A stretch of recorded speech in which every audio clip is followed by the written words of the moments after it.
நான் ஏற்கனவே சொன்னதை தான் இங்க நான் திரும்பவும் சொல்றேன். ஒண்ணு, இந்த பாசிச பாஜக அரசோட எப்பவுமே நாங்க ஒத்து போக மாட்டோம். ஒண்ணு. இரண்டாவது, இந்த திமுக அரசு மாதிரி அண்டர் கிரவுண்ட் டீலிங் மறைமுக உறவுக்காரர்களா இந்த பாஜகவோட எப்பவுமே நாம இருக்க மாட்டோம். ரெண்டு. மூணாவது, மூச்சுக்கு முன்னொரு தடவை அம்மா அம்மா அம்மான்னு சொல்லிக்கிட்டு ஜெயலலிதா மேடம் சொன்ன அந்த விஷயத்தை டோட்டலா மறந்துட்டு ஒரு பொருந்தா கூட்டணியா ஒரு கூட்டணியை ஒண்ணு அமைச்சுக்கிட்டு கேட்டா தமிழ்நாட்டோட நலனுக்காக இந்த பாஜகவோட கூட்டணி வச்சிருக்கோம்னு சொல்லிக்கிறாங்களே, அவங்கள மாதிரியும் நாம இருக்க மாட்டோம். இல்ல, நான் தெரியாம தான் கேக்குறேன். இந்த பாஜக அரசு தமிழ்நாட்டுக்கு என்ன செஞ்சுட்டாங்க? நீட்டை ஒழிச்சிட்டாங்களா? கல்விக்கு தேவையான நிதியை முழுசா கொடுத்துட்டாங்களா?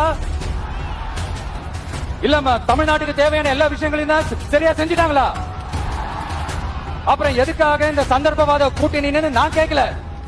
புரட்சி தலைவர் எம்ஜிஆர் அவர்களோட உண்மையான தொண்டர்கள் அவங்க கேட்கிறாங்க.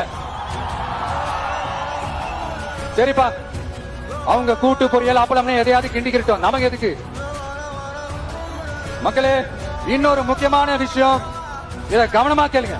அதிமுக பாஜக நேரடி ஒரு உறவுக்காரர்கள்னு எல்லாருக்குமே தெரியும். அவங்களோட கூட்டணி மேல மக்களுக்கு எந்த ஒரு நம்பிக்கையும் இல்லைன்னு எல்லாருக்குமே தெரியும். ஆனா அட் த சேம் டைம் இந்த திமுக குடும்பம் இந்த பாஜகவோட அண்டர் கிரவுண்ட் டீலிங் மறைமுக உறவுக்காரர்களா இருக்காங்கன்றது தயவு செஞ்சு மறந்துடாதீங்க. வரப்போற தேர்தல், அடுத்த வருஷம் வரப்போற தேர்தல்ல நீங்க திமுகவுக்கு ஓட்டு போட்டீங்கன்னா அது பாஜகவுக்கு ஓட்டு போட்ட மாதிரி. வெளியில அடிச்சுக்கிற மாதிரி அடிச்சுப்பாங்க, ஆனா உள்ளுக்குள்ள வேணாம் மக்களே, ஜாக்கிரதை, யோசிங்க.